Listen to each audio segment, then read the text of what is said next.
আর যারা 11-12 এর জন্য পড়ছো তাদেরকে একটা কথা বলি,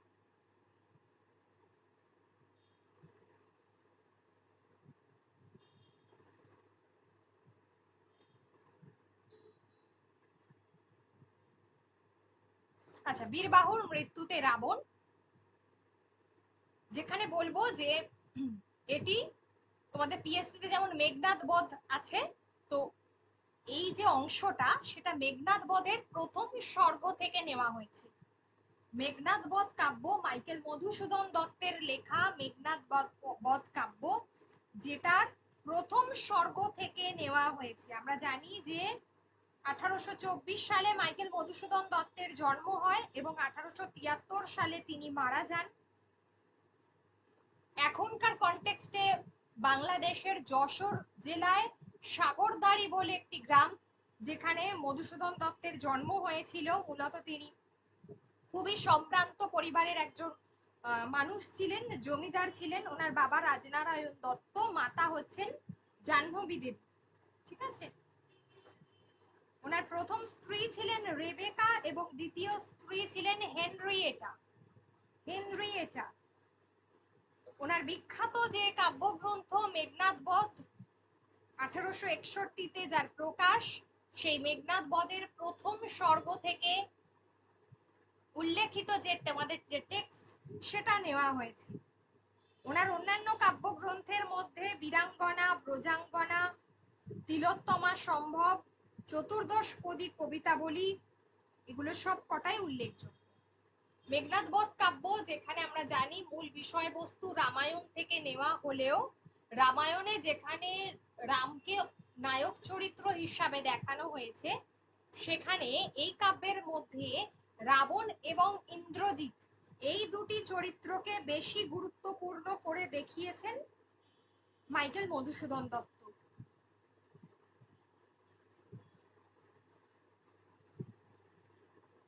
রাবণের প্রথম স্ত্রী চিত্রাঙ্গদা, তো সেই প্রথম স্ত্রীর যিনি পুত্র ছিলেন বীরবাহু, সেই বীরবাহুর সঙ্গে রামচন্দ্রের যুদ্ধ হচ্ছে এবং বীরবাহু তিনি কি করছেন না প্রাণ হারাচ্ছেন।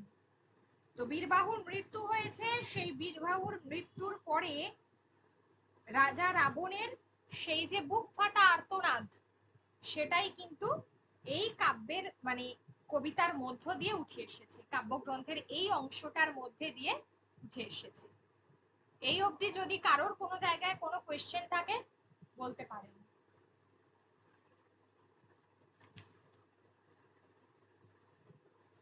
ম্যাম, প্রথম স্ত্রী চিত্রাঙ্গদার পুত্র বীরবাহু আর দ্বিতীয় স্ত্রী তাহলে কি মন্দোদরীর পুত্র ইন্দ্রজিৎ? হ্যাঁ, আচ্ছা,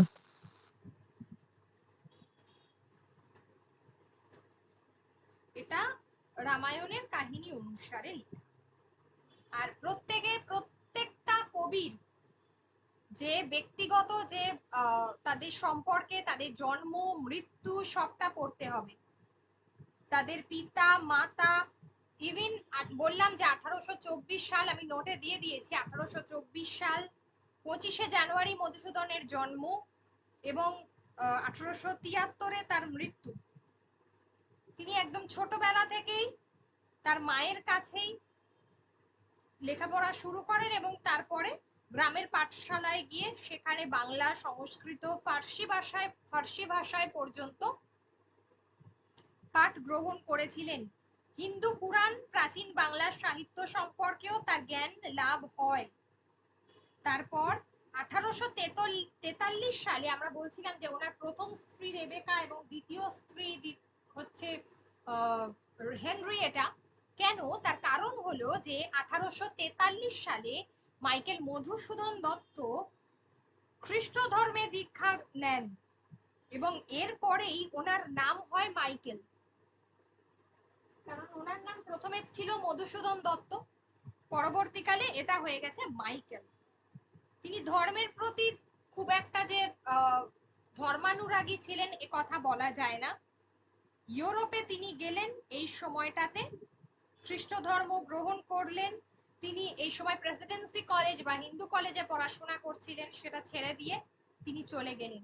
বিদেশে গিয়ে তিনি হিব্রু, গ্রিক, ল্যাটিন, সংস্কৃত প্রভৃতি ভাষা আয়ত্ত করলেন সেখানে, এবং সেখানেই তার এক ফরাসি অধ্যাপকের কন্যা হেনরিয়েটাকে তিনি বিবাহ করেন।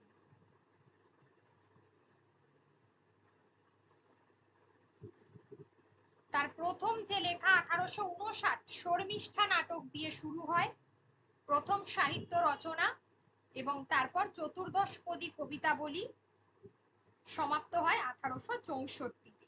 1861-তে এই মেঘনাদ বধ কাব্য প্রকাশিত হয়েছিল। 1861-তে মেঘনাদ বধ কাব্য প্রকাশিত হয়। 1873 সালের 29শে জুন তিনি মারা যান। ঠিক আছে, এই হচ্ছে তার মোটামুটি ভাবে ব্যক্তিগত জীবনটা। যেখানে বলবো যে প্রত্যেকটা কাব্যের প্রথমেই যেমন দেবদেবীকে একটা বন্দনার বিষয় থাকে, মেঘনাদ বধ কাব্যের আরম্ভটা কিন্তু সেরকম ছিল না। এখানে অনেকটাই তিনি পাশ্চাত্য কাব্যকে তিনি অনুসরণ করেছিলেন। কোন পাশ্চাত্য কাব্য? যেটা হচ্ছে মিল্টনের প্যারাডাইস লস্ট।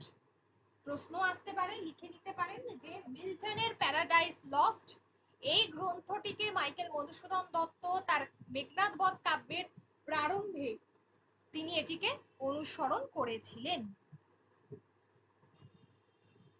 এবং মহাকাব্যের যে রীতি বা মহাকাব্যের যে ধরন, লেখার যে ধরন, সেই ধরনের উপর বেস করে বা নির্ভর করে তিনি মূলত তার এই কাব্যটি রচনা করেন। যেখানে আমরা দেখছি, আমি আগেই বলেছি যে কাব্যটা শুরু হচ্ছে যেখানে, যে মহাশোকে শোকাকুল কহিলা রাবণ, যে শয্যায় আজি তুমি শুয়েছ কুমার। যে তার পুত্র, তার স্ত্রী, প্রথম স্ত্রী চিত্রাঙ্গদার পুত্র যেখানে মারা গেছে এবং তাকে দেখার জন্য রাবণ এসেছে, তার পুত্রকে মৃত্যুতে পতিত, মানে তার মৃত্যু অলরেডি হয়ে গেছে, এই অবস্থায় তার যে শুয়ে থাকা যে দৃশ্য সেটা রাবণ দেখছেন, যে তিনি ভীষণ ভাবে ভেঙে পড়েছেন। এবং যেখানে বলা যায় যে মূলত বীরপুত্রের মৃত্যু সংবাদ, তিনি তো রাজসভায় বসেছিলেন, তেমন সময় দূত গিয়ে যখন বীরবাহুর নিধনের খবরটা রাবণকে দিচ্ছেন, এবং তখনই রাবণ ভীষণ ভাবে শোকাকুল, তিনি ভেঙে পড়ছেন। এই যে দৃশ্য, এই দৃশ্যের মধ্য দিয়ে পিতৃ হৃদয়ের যে বেদনা, যে নিদারুণ বেদনা, সেটা কিন্তু প্রকাশিত হয়েছে। পিতৃ হৃদয়ের নিদারুণ বেদনাই শুধু প্রকাশিত হয়নি, সেই সঙ্গে পুত্রের প্রতি তার যে গর্ববোধ, সেটাও কিন্তু প্রকাশিত হয়েছে। এই অংশটার মধ্য দিয়ে, এই পার্টিকুলার জায়গাগুলো, এটা পিডিএফ তো এইগুলোতে দাগ দেওয়ার জায়গা নেই, এটা দাগ দেওয়া যাচ্ছে না, তো আমি সেই জন্য বলছি লাইনগুলোতে কিন্তু প্রত্যেকে একটু মেনশন দাগ দিয়ে নেবেন। এখানে পারমিশন দেওয়া নেই, ঠিক আছে, দাগ দেওয়ার জন্য পিডিএফ এর উপরে।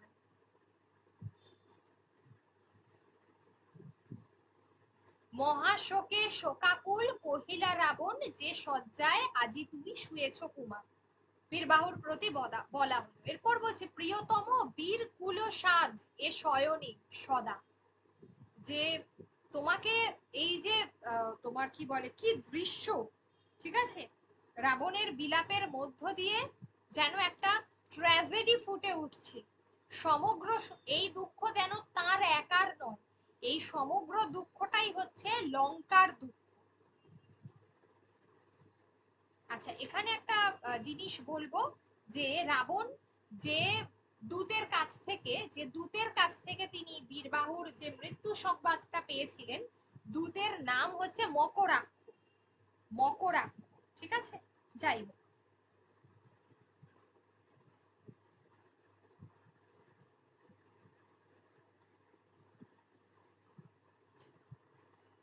তো দেখা যাচ্ছে যে প্রিয়তম, তিনি পুত্রকে সম্বোধন করছেন বীর কুলসাদ এ শয়নী, ঠিক আছে, যেখানে যেন মানে বীরের মতোই তোমাকে লাগছে, তুমি এমন ভাবে শুয়ে আছো। এই দৃশ্য দেখে কি হচ্ছে, যে তাকে রাবণ বীরবাহুকে কি বলে সম্বোধন করছেন? কুমার বলে সম্বোধন করেছেন, একবার তিনি কুমার বলে সম্বোধন করছেন, তারপর তিনি প্রিয়তম বলে সম্বোধন করছেন। তাহলে যেটা হচ্ছে যে দাগ দিয়ে দিতে হবে যে রাবণ দুটো কথা এখানে সম্বোধন করেছেন, একটা হচ্ছে কুমার বলে তিনি সম্বোধন করছেন, আর একটা হলো প্রিয়তম বলে সম্বোধন করছেন। রিপু দল বলে দলিয়া সমরে, বলছে রিপু দল বলে দলিয়া সমরে, মানে শত্রুর জন্য তুমি একেবারে যুদ্ধে উপস্থিত হয়েছিলে দল বলে। জন্মভূমি রক্ষা হেতু কে ডরে মরিতে, বলছে জন্মভূমি রক্ষার জন্য, হেতু মানে কারণ, নিজের জন্মভূমি নিজের জন্মস্থান রক্ষার জন্য কেউ ভয় পায় না। কেউ কি ভয় পায় মরিতে? বলছে কেউ ভয় পায় না মরিতে। যে ডরে ভীরু সে মূঢ় শতধিক তার, তো তাকে কি করা হচ্ছে? ধিক্কার দিচ্ছেন রাবণ, যে যে নিজের এই যে যুদ্ধের জন্য, নিজের জন্মভূমিকে রক্ষার জন্য যে ভয় পায়, সে আসলে তাকে শতধিক, তাকে শতবার ধিক্কার দেওয়া যায়। ঠিক আছে, তিনি সে হচ্ছে মূঢ়, সে এই কথা বলা হয়েছে যে দেশের সম্মানার্থে এই যে মৃত্যুকে ভয় পায়, তার প্রতি তিনি কি করেছেন? ধিক্কার বর্ষণ করেছেন রাবণ। কিন্তু কিন্তু তবু বৎস যে হৃদয়ে মুগ্ধ মোহ মদে, যে হৃদয়ে মুগ্ধ মোহ মদে, বলছে মানে মোহ মানে আমার হৃদয় তোমার জন্য যে জায়গাটা, এটা তো মোহ, একটা ইলিউশনের ওপর জড়িয়ে রয়েছে। কোমল সে ফুল সম, ঠিক আছে, মানে ফুলের মতোই একেবারে নরম, এ বজ্র আঘাতে কত যে কাতর সে, তা জানেন সেজন। বলছে যে ছেলের প্রতি তিনি তো একেবারে মুগ্ধ, এটা তো ঠিক, তার হৃদয় তো কোমল ফুলের মতো, কিন্তু আজকে যে আঘাত তাকে দেওয়া হলো, যে আঘাত তিনি পেয়েছেন, এই আঘাত পেয়ে তিনি যে কতটা কাতর হয়েছেন, এই আঘাতের দ্বারা তিনি যে কতটা কাতর, একমাত্র সে কথা কে জানে? সে কথা জানে একমাত্র ঈশ্বর, অন্তর্যামী যিনি। আমি কহিতে অক্ষম, আমি বলতে পারছি না, যিনি অন্তর্যামী তিনিই একমাত্র জানেন যে কি অবস্থা। ফুলের মতো কোমল, এই যে বলছেন যে একমাত্র তার কথা, তিনি যে কতটা কাতর, তা একমাত্র জানে কে? না অন্তর্যামী। আমি কহিতে অক্ষম, আমি বলতে পারছি না। হে বিধি এ ভবভূমি তব লীলাস্থলী, পরের যাতনা কিন্তু দেখি কি হে তুমি হও সুখী। তো বলছে নিজের কপালকে বলছে, ঈশ্বরকে বলছে। হুম, আর এখানে যে বিধির কথা বলা হয়েছে, এটা যে কার প্রতি বলা হয়েছে? তিনি তার সামনে সমুদ্রের পাশে যে দেহটা রাখা ছিল, এখানে তো সমুদ্রের পাশে দেহটা রাখা রয়েছে, দেখতেই পাবে ছবিতে দেওয়া আছে। তো যেখানে বলছে যে সেই কারণে অভিমান হয়েছে রাবণের, তিনি সমুদ্রের প্রতি বিদ্রুপ করে বলছেন যে দেখো, মানে বিধি ঈশ্বরকেই বলছেন, তুমি এটা দেখে তুমি শান্তি পেয়েছো তো? পরের যাতনা পরের দুঃখ দেখলে তুমি সব থেকে বোধহয় বেশি খুশি হও।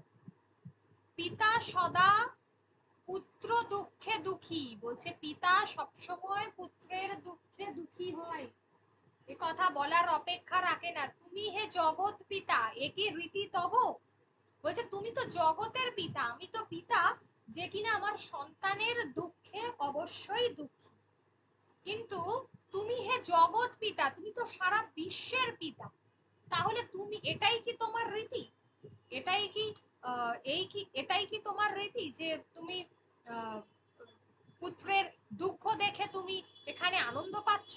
হা পুত্র হা বীরবাহু বীরেন্দ্র কেশরী, অর্থাৎ তাকে বীরেন্দ্র কেশরী বলা হয়েছে।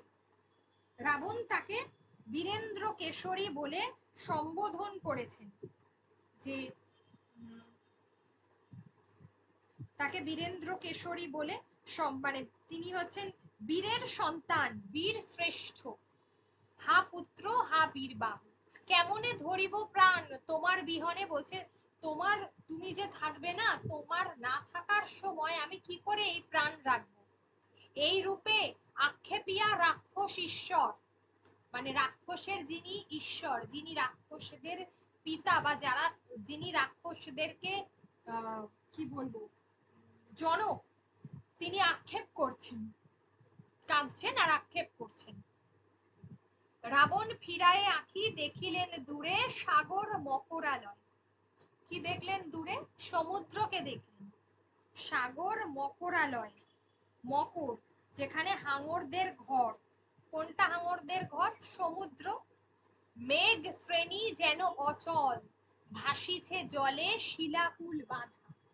বলছে সেখানে যেন শিলা, শিলা ভেসে রয়েছে। আমরা জানি যে সমুদ্রে যে বড় বড় পাথর, সেই পাথর রয়েছে যেগুলো ভেসে রয়েছে সমুদ্রের মধ্যে। মেঘ শ্রেণী যেন অচল, সে যেন চলতে পারছে। এইটুকু সাগর মকরালয়, সাগর মকরালয় মানেটা কি?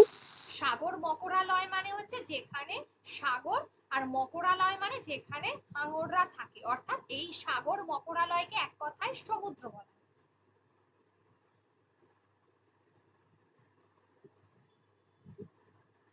হাঙরদের বসবাস করার জায়গা, সেটা হলো মকরালয়।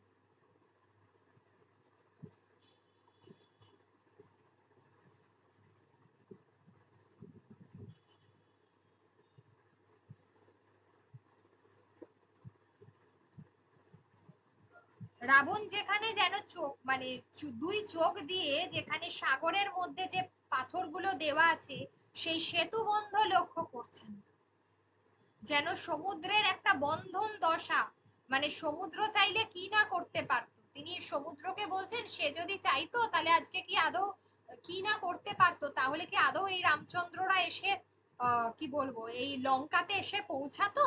তাহলে যদি রামচন্দ্র লঙ্কাতে এসে না পৌঁছাতো তাহলে কোনো মতেই তার পুত্রের মৃত্যু ঘটতো না। সেটার উদ্দেশ্যেই বলা হয়েছে এই লাস্ট লাইনটা।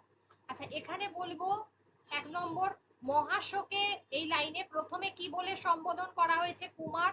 তারপরে প্রিয়তম বলে সম্বোধন করা হয়েছে, দুটো লাইনে দাগ দিতে হবে। আচ্ছা কি বলা হচ্ছে? তিনি শতধিক তার ধিক, যে নিজের জন্মভূমিকে রক্ষা করতে পারেন না, রাবণ তাকে ধিক্কার দিয়েছেন, এই লাইনে দাগ দিতে হবে। অন্তর্যামী বলতে ঈশ্বরকে বোঝানো হয়েছে, লাইনে দাগ দিতে হবে। কোমল মানে নরম, ফুলের মতন নরম, এখানে দাগ দিতে হবে। মোহমদে, মোহমদে মানে হচ্ছে মুগ্ধ, মোহমদে কোনো কিছুর মধ্যে কি বলবো, মায়া, মায়ায় জড়িয়ে থাকা, মায়া। বীরেন্দ্র কেশরী মানে হচ্ছে বীর শ্রেষ্ঠ, বীরেন্দ্র কেশরী মানে হচ্ছে বীর শ্রেষ্ঠ। নোটের মধ্যে আমি করেছি এগুলো, আরো নোট দেব এগুলো ছাড়াও প্রশ্ন উত্তর করে।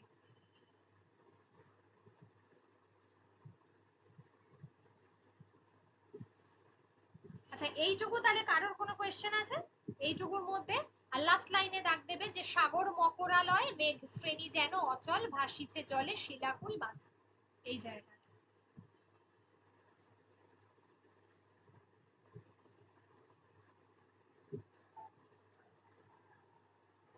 এই যে দৃঢ় বাঁধে, দুই পাশে তরঙ্গ নিচয়, দুই পাশে তরঙ্গ নিচয়, যেখানে বলা হচ্ছে মানে তরঙ্গ সমূহ, ঢেউ, ফেনাময়, ফনাময়, যথা ফণিবর।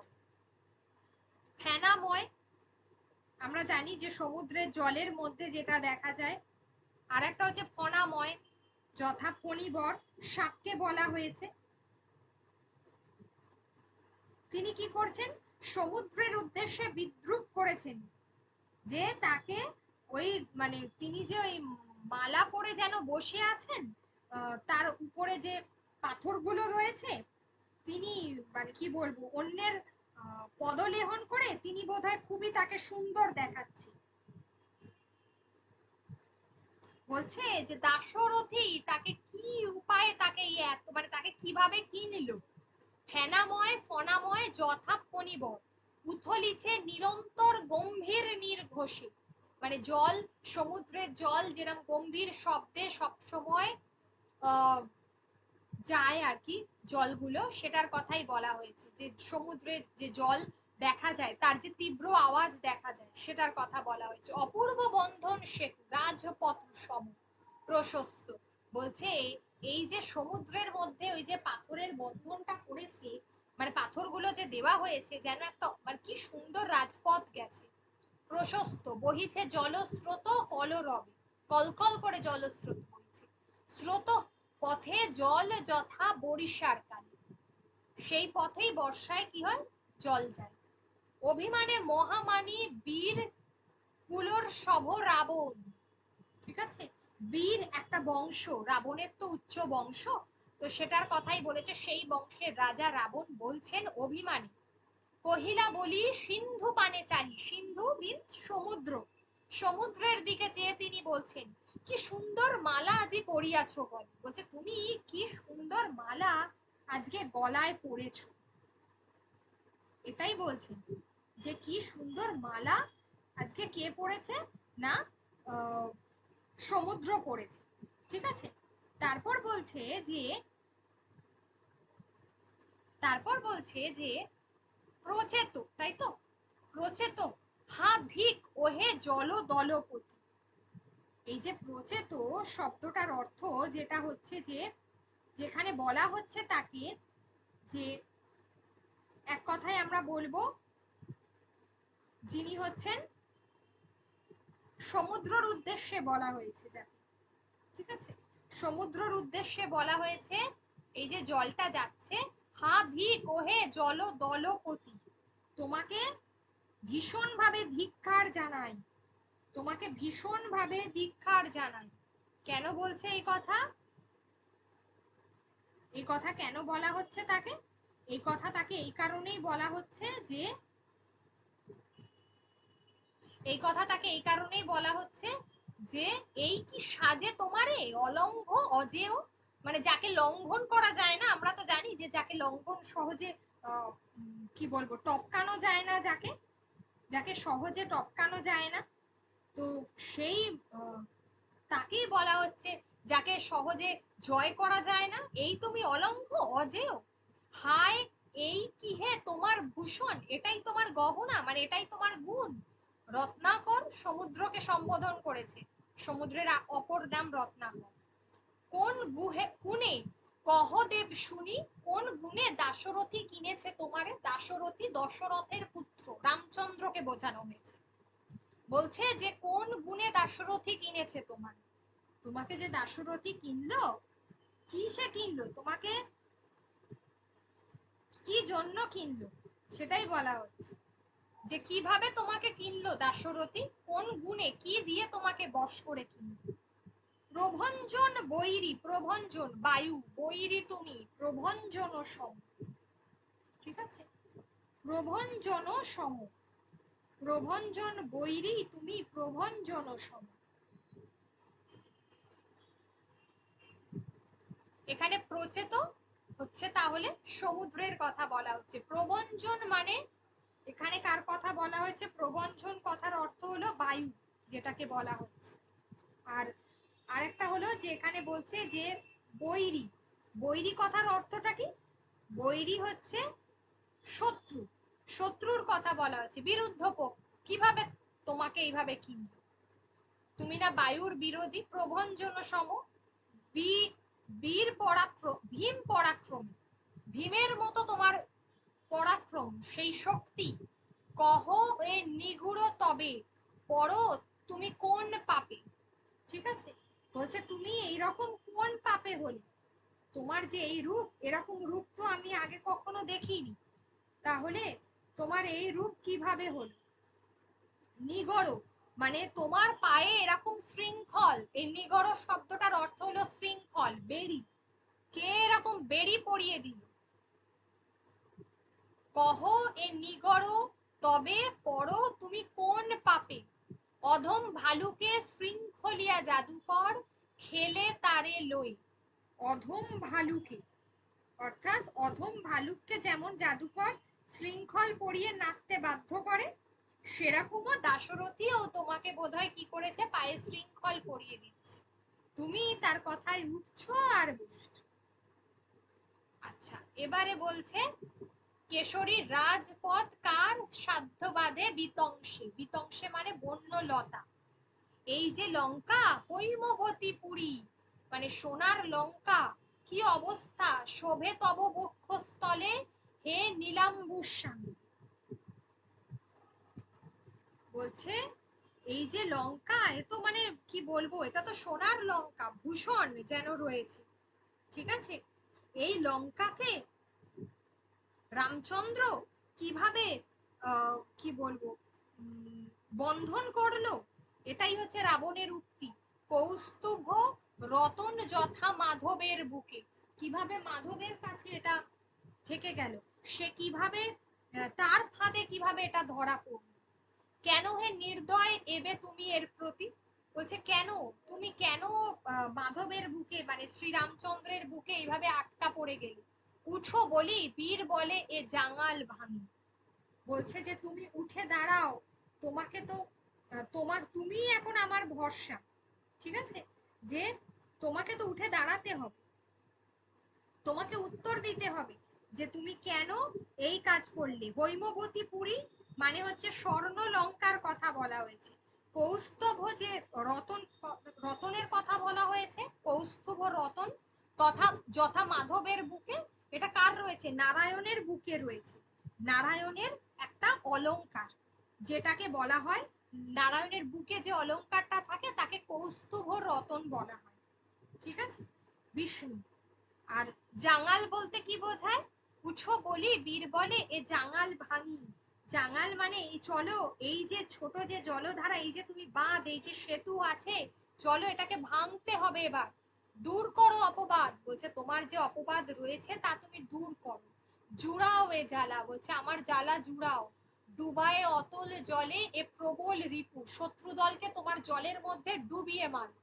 রেখো না গো তব ভালে কলঙ্ক রেখা, তোমার কপালে আমি যে এই যে কলঙ্ক তোমাকে দিচ্ছি, যে তোমার জন্যই আজকে এটা হয়েছে, সেই কলঙ্ক রেখার দাগ তুমি তোমার কপালে দিও না।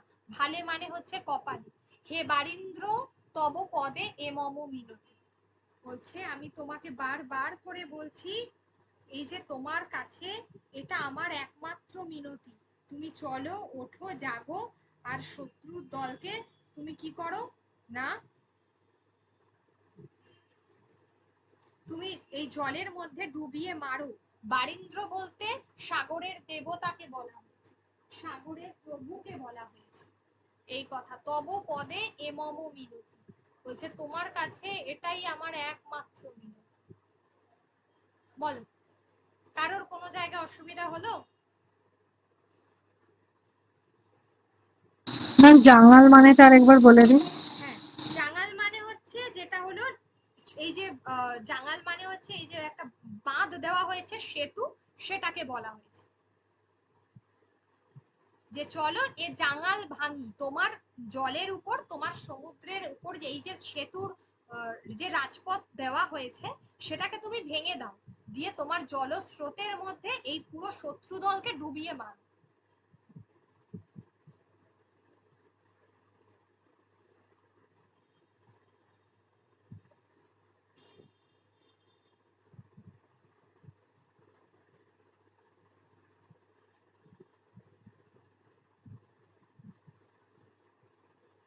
হলো, টেক্সটটা আমি পরে দেখিয়ে দিচ্ছি, লাস্টে বলে দিচ্ছি কোন জায়গাগুলো, যেগুলো যেগুলো প্র্যাকটিস করতে হবে। লাইনটা তো বললাম, কবিতাটা ভালো করে পড়বে, প্রত্যেকটা মিনিং, যতগুলো মিনিং বলেছি এখানে আমি বলছি, বারিন্দ্র, তারপরে হচ্ছে জাঙাল, তারপরে হলো এই যে কৌস্তুভ রতন কোনটা সেইটা, তারপর রিপু। আচ্ছা, তারপর বিতংশ, বিতংশ যে বন্য, যে কি বলবো, বন্য যে যে লতা পাতা থাকে সেগুলোকে বলা হয় বিতংশ, বন্য লতা। আচ্ছা, হৈমবতী পুরী, যেটা হচ্ছে সোনার লঙ্কাকে বলা হয় হৈমবতী পুরী। প্রভঞ্জন বৈরী, বায়ুকে বলা হয়েছে, বৈরী মিন্স হচ্ছে শত্রু, এগুলো ঠিক আছে। প্রচেতক, আচ্ছা, মিনিং গুলো কিন্তু ভীষণ গুরুত্বপূর্ণ। সাগর মকরালয়, বীরেন্দ্র কেশরী,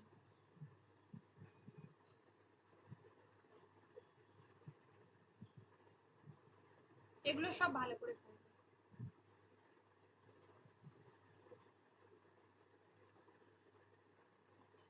প্রত্যেকটা, বিশেষ করে কবিতাগুলো। আচ্ছা, এরপরে আমরা পড়বো হচ্ছে আজকের নেক্সট টপিক, সেটা হলো ঈশ্বরচন্দ্র বিদ্যাসাগরের বাংলার ইতিহাস। টেক্সটটা আমি পরে দেখিয়ে বলে দিচ্ছি, আগে পড়িয়ে নিয়ে এটা, তবে দুটো একসাথে বলে দিচ্ছি। গদ্য থেকে আজকে আমাদের হলো একটা গদ্য একটা পদ্য পড়লে ভালো লাগবে, নইলে একঘেয়ে। ঈশ্বরচন্দ্র বিদ্যাসাগরের বাঙ্গালার ইতিহাস, নামটা মনে থাকে যেন, বাংলা করে দিও না, বাঙ্গালার, ঠিক আছে। সিরাজ উদ্দৌলাকে নিয়ে লেখা, সিরাজ উদ্দৌলাকে নিয়ে লেখা, অনেক প্রশ্ন আছে এটার মধ্যে। বলছে মার্সম্যান, মার্সম্যানের দ্য হিস্ট্রি অফ বেঙ্গল যেটা ছিল, সেখান থেকে নেওয়া হয়েছে বাঙ্গালার ইতিহাস।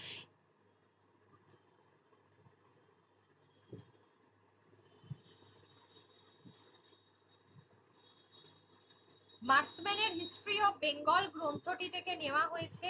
ঈশ্বরচন্দ্র বিদ্যাসাগর বাঙ্গালার ইতিহাস কত সালে রচনা করেছিলেন? 1848 সাল। এটা গুরুত্বপূর্ণ, এটা বলেছিলাম আমি এই এতে, হ্যাঁ এর আগে বলেছি প্রবন্ধতে।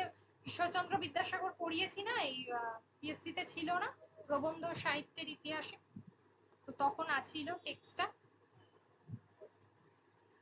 তো যেখানে সালটা কিন্তু মনে রাখতে হবে, ঠিক আছে, সালটা মনে রাখতে হবে, আর প্রত্যেকটা টেক্সচুয়াল গ্রামার গুলো মনে রাখতে হবে। ঈশ্বরচন্দ্র বিদ্যাসাগর 1820 সালে জন্ম মেদিনীপুরের বীরসিংহ গ্রামে, আর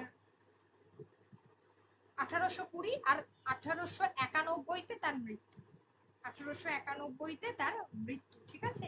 মাতা হচ্ছেন ভগবতী দেবী, মাতা হচ্ছেন ভগবতী দেবী, পিতা হচ্ছেন ঠাকুরদাস বন্দ্যোপাধ্যায়। হিস্ট্রি অফ বেঙ্গল, তার অন্যান্য গ্রন্থ কথামালা, বোধোদয়, বর্ণ পরিচয়, এগুলো তার উল্লেখযোগ্য। যেখানে ইতিহাসের কথা বলেছে, বেলা 5টার সময় সিরাজউদ্দৌলা বাংলার ইতিহাস, আমরা জানি যে মুর্শিদ কুলি খাঁকে দিয়ে যে ইতিহাস শুরু হয়েছিল স্বাধীন বাংলার ইতিহাস, সেখানে আলীবর্দী খাঁ এবং তার পরবর্তীকালে আমরা দেখছি তার নাতি ক্ষমতায় আসছেন, তিনি হচ্ছেন সিরাজউদ্দৌলা, যার সঙ্গে ইংরেজদের যুদ্ধ হয়েছিল। চৌপালায় চড়িয়া দুর্গ মধ্যে উপস্থিত হইলে ইউরোপীয়রা তাহার সম্মুখে নীত হইল। হলওয়েল সাহেবের দুই হস্ত বদ্ধ ছিল। নবাব খুলিয়া দিতে আজ্ঞা দিয়া তাহাকে এই বলিয়া আশ্বাস প্রদান করিলেন, তোমার একটি কেশও স্পৃষ্ট হইবে। দুর্গ, স্পৃষ্ট মানে হচ্ছে দলিত, যেটাকে আমরা বলতে চাই, ঠিক আছে। আচ্ছা, এখানে বলবো যে মূল গল্পটা হচ্ছে সিরাজউদ্দৌলা যেখানে হলওয়েল সাহেবকে বন্দি অবস্থায় হাজির করিয়ে নিয়ে তার বিচার করেন এবং অবশেষে মুক্ত করেন। আমরা জানি কলকাতা, অর্থাৎ তিনি কলকাতার নাম দিয়েছিলেন আলীনগর, ঠিক আছে। তো তখন তিনি সেখানে অন্ধকূপ হত্যা করেছিলেন, প্রচুর ইংরেজ সৈন্য মারা যায় এই অন্ধকূপ হত্যাতে। এই অন্ধকূপ হত্যার কথা শুনে কলকাতায় নবাব এসেছিলেন। হলওয়েল সাহেবকে তিনি কি করেছিলেন? টাকা দেখিয়েছিলেন, ঠিক আছে। তখন ইংরেজরা তার কাছে মাথা নত করে, এত অল্প সংখ্যক ব্যক্তি কিরূপে 400 গুণ অধিক সৈন্যের সহিত এতক্ষণ যুদ্ধ করলো। ইংরেজদের প্রচুর সৈন্য, তা সত্ত্বেও সিরাজউদ্দৌলার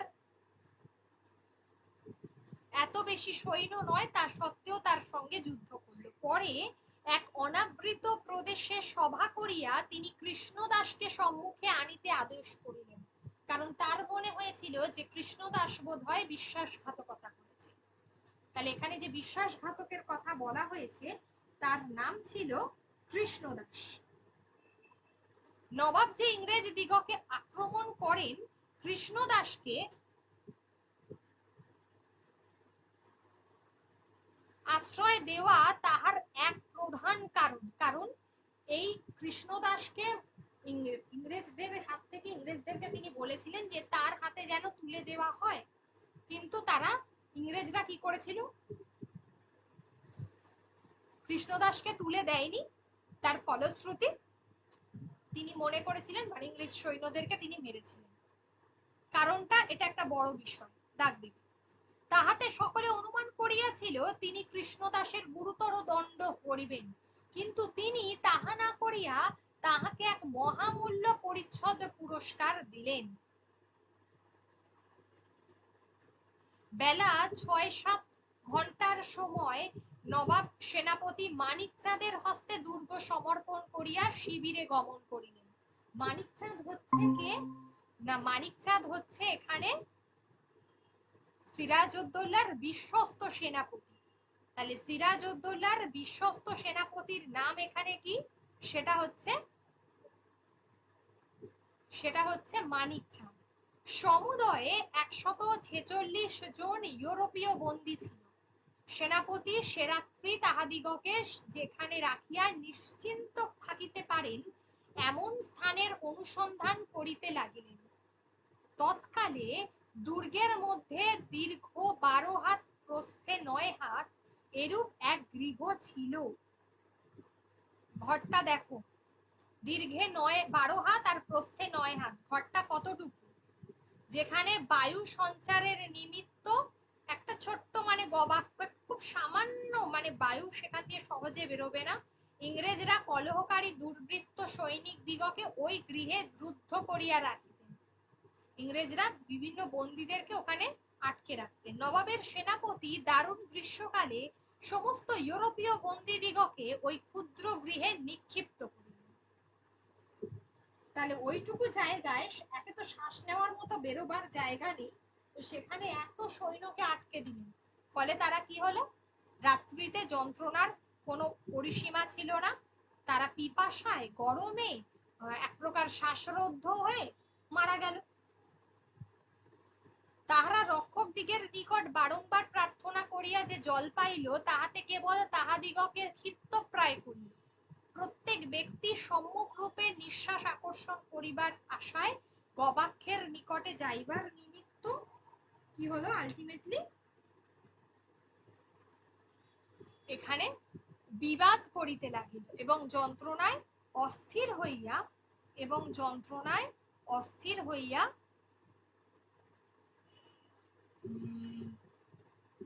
যন্ত্রণায় অস্থির হইয়া রক্ষী দিগের নিকট প্রার্থনা করিতে লাগিল, তোমরা গুলি করিয়া আমাদের এই দুঃসহ যন্ত্রণার অবসান করো। এটা বলছে মানে আমাদেরকে মেরে ফেলো।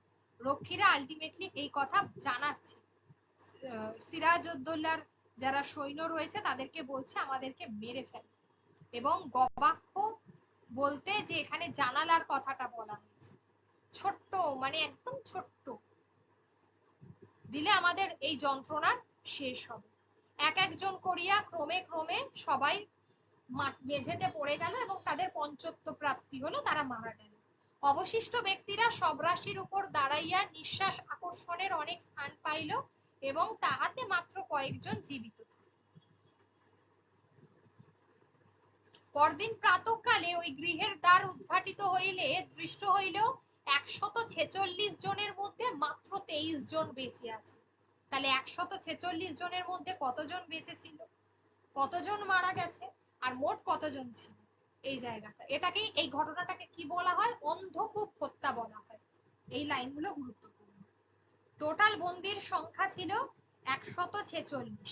নবাব দুর্গ ছেড়ে বেরিয়ে গেছিল কটার সময়, বেলা ৬ থেকে ৭টার সময়, একটু আগেই পড়েছি। নবাবের সেনাপতি কে ছিল, মানিকচাঁদ ছিল। বিশ্বাসঘাতকতা কে করেছিল, কৃষ্ণ দাস করেছিল। আর মোট কতজন বন্দী ছিল, আর ঘরটা কতটুকু ছিল, আয়তনে ঘরটা কতটুকু ছিল পরিমাপের ক্ষেত্রে, সেটা দরকার। গবাক্ষ কথার অর্থ কি জানালা। প্রশ্নগুলো বলছি। 21শে জুন প্রাতঃকালে এই নিদারুণ ব্যাপার নবাবের কর্ণগোচর হইলে তিনি অতিশয় অনবধান প্রদর্শন করিলেন। অন্ধকূপে রুদ্ধ হইয়া যে কয় ব্যক্তি, 23 জন মাত্র বেঁচে ছিল, যে কয় ব্যক্তি জীবিত থাকে হলওয়েল সাহেব তাহাদের মধ্যে একজন। নবাব তাহাকে আহ্বান করিয়া ধনাগার দেখাইতে দিতে কহিলেন।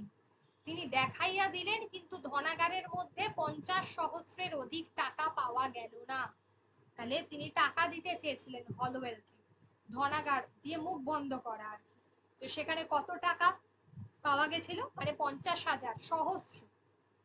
সিরাজউদ্দৌলা 9 দিবস, 9 মানে 9 দিন কলিকাতার সান্নিধ্যে থাকিলেন। এটা 9 দিবস মানে 9 দিন। অনন্তর কলিকাতার নাম আলীনগর রাখিয়া মুর্শিদাবাদ প্রস্থান করিলেন। তাহলে কলকাতার নাম কি হলো, আলীনগর। 2রা জুলাই, 2 জুলাই গঙ্গা পার হইয়া তিনি হুগলিতে উত্তীর্ণ হলেন, কারণ ফরাসিদের সঙ্গে খুব ভালো সম্পর্ক ছিল। ফরাসিদের সঙ্গে খুব ভালো সম্পর্ক ছিল, তা না সিরাজউদ্দৌলার কথা বলা হয়েছে। লোক দ্বারা ওলন্দাজ এবং ফরাসি দিগের নিকট কিছু কিছু টাকা চাহিয়া পাঠাইলেন। তিনি তাহাদিগকে এই বলিয়া ভয় প্রদর্শন করিলেন, যদি অস্বীকার করো তোমাদেরও ইংরেজদের মতো দুরবস্থা করবে। তাহলে ওই ফরাসিদেরকে আর ওলন্দাজদেরকে বললো যে তোমরাও যদি টাকা না দাও তাহলে তোমাদেরকেও এরকম অবস্থা করবে। তাহাতে ওলন্দাজেরা 4.5 লক্ষ আর ফরাসিরা 3.5 লক্ষ টাকা দিয়া পরিত্রাণ পাইল।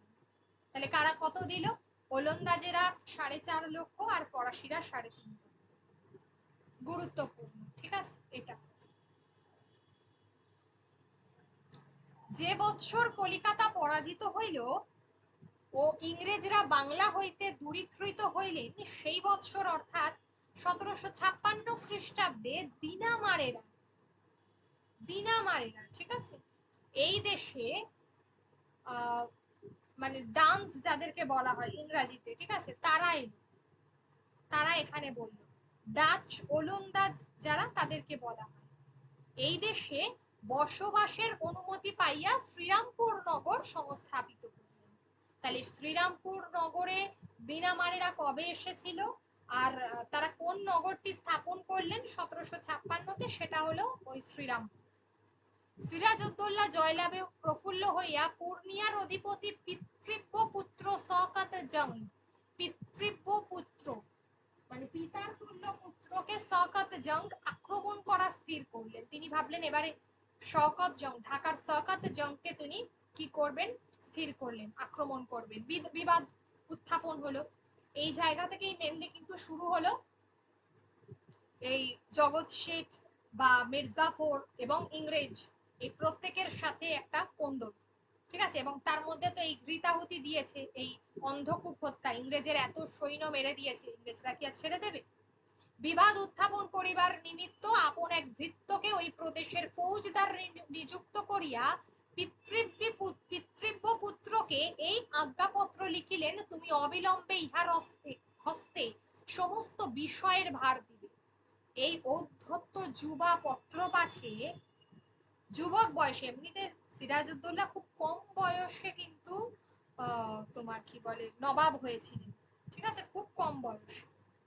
তো পত্র পাঠে সেই জন্য যুবক ক্রোধান্ধ এবং ক্ষিপ্ত প্রায় হইয়া উত্তর লিখিলেন, আমি সমস্ত প্রদেশের যথার্থ অধিপতি, দিল্লি হইতে সনন্দ পাইয়াছি, অতএব আজ্ঞা করিতেছি তুমি অবিলম্বে মুর্শিদাবাদ হইতে চলিয়া যাও। এই উত্তর পাইয়া সিরাজউদ্দৌলা ক্রোধে অধৈর্য হইলেন। মানে ওই শওকত জং যিনি এই ধরনের উত্তর করলেন, তখন তো অবিভক্ত বাংলা, ঠিক আছে, বাংলাদেশ তো তখন হয়নি, আর মুর্শিদাবাদ টপকালেই বাংলাদেশ, রাজশাহী পড়ে সেই জায়গায়। তো এর উত্তর পাইয়া, মানে ভাগীরথী টপকালেই রাজশাহী।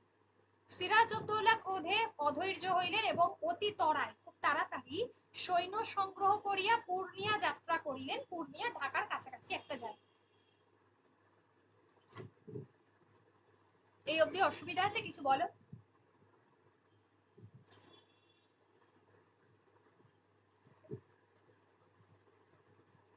ঐতিহাসিক গল্প, এটা ভালো লাগবে।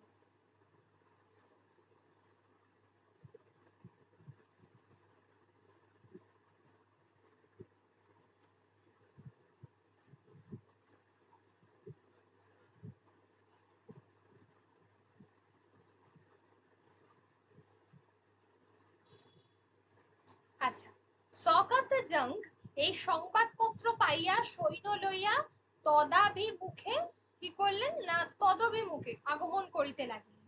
কিন্তু শওকত জং নিজের যুদ্ধের কিছুই জানতেন না এবং কারও পরামর্শ শুনতেন না। তাহার সেনাপতিরা সৈন্য সহিত এক দৃঢ় স্থানে উপস্থিত হইল। ওই স্থানের সম্মুখে জলা, পার হইবার নিমিত্ত মধ্যে একমাত্র সেতু ছিল। সৈন্য সকল সেই স্থানে শিবির সন্নিবেশিত করিল, মানে শিবির তৈরি করল। কিন্তু তদীয় সৈন্য মধ্যে মানে তাদের সৈন্যদের মধ্যে একজন উপযুক্ত সেনাপতি কিছুই ছিল না, মানে যে নেতৃত্বটা দেবে, সঠিক নেতৃত্ব। ফলে কি হলো না প্রত্যেক সেনাপতি আপন আপন নিজেদের মতো চলতে লাগলো। সিরাজউদ্দৌলার সৈন্য ওই জলার সম্মুখে উপস্থিত হইয়া শওকত জংয়ের সৈন্যের উপর গোলা চালাইতে লাগলো। এদিকে সিরাজউদ্দৌলার তো মানিকচাঁদ সেনাপতি রয়েছে, যথেষ্ট স্ট্রং, তার কথায় যায়। সিরাজউদ্দৌলা নিজেও যথেষ্ট অভিজ্ঞ।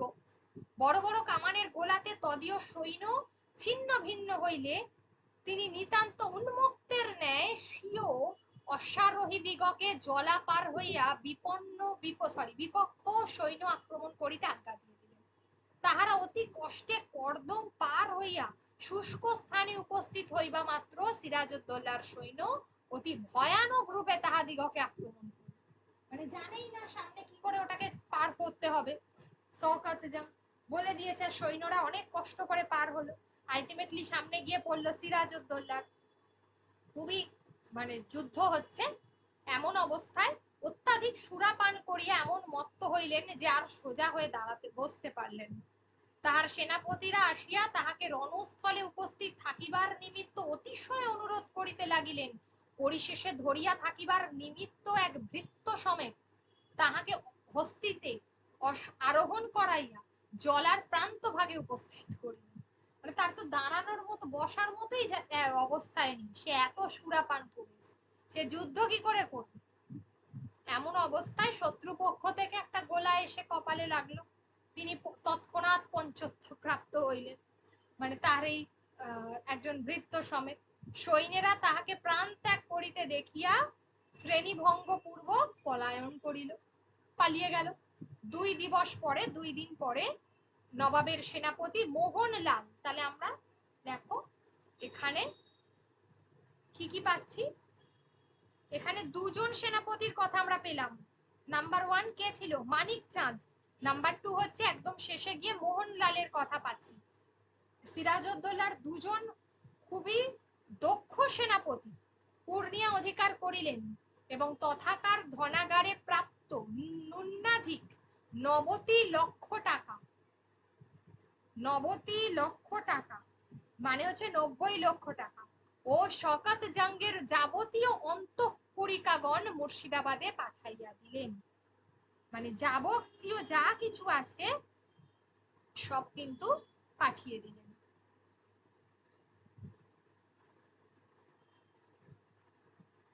বোঝা গেল গল্পটা? এর পরের গল্প আছে গগনপট, পরে আবার পড়াবো।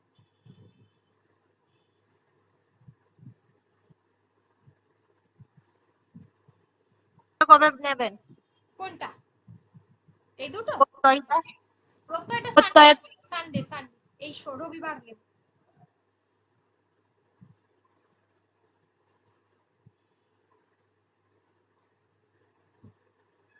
এই যে আমি সব গ্রুপগুলো দিয়ে দিচ্ছি, এখন এখানে দিচ্ছি, কিন্তু আস্তে আস্তে আমি সব ড্রাইভ আলাদা করে দেবো, কারণ পিএসসি ড্রাইভ আর এসএলএসটি ড্রাইভ যেন আলাদা আলাদা থাকে, সব গুলিয়ে যাবে। আচ্ছা, লেখক পরিচিতিটা রয়েছে, দেখে নাও। এই মিনিং গুলো ভালো করে পড়বে, প্রশ্নগুলো এই যে এমসিকিউ গুলো রয়েছে প্র্যাকটিস করবে, আনসার দেওয়া আছে, সবগুলোর আনসার আমি দিয়ে দিয়েছি। কোনো জায়গায় কোনো অসুবিধা হলে আমি বলে দেবো বুঝি। এইটুকু আগে পড়ো। আর সিরাজউদ্দৌলাটাও দিয়েছি, যে এখানে একটা ভুল আছে, ভুলটা হলো এটাই, ঠিক করে দেবো। আজ আমার দেখা হয়নি, আমি দেখে ঠিক করে দেবো। এটা 1891 হবে মৃত্যুটা।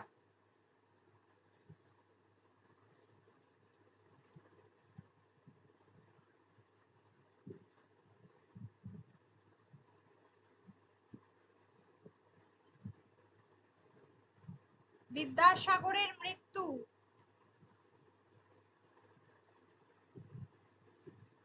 গ্রুপে বলে দিচ্ছি।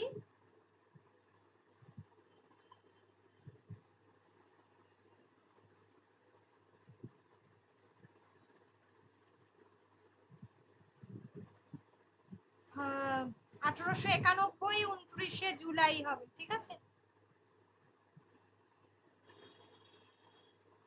বাংলার ইতিহাস থেকে বিষয় সংক্ষেপ কোথা থেকে নেওয়া হয়েছে, অর্থ, আর এইগুলো আরো প্রশ্ন আমি দিয়ে দেবো, দিয়ে তারপর পরীক্ষাটা নেব, ঠিক আছে।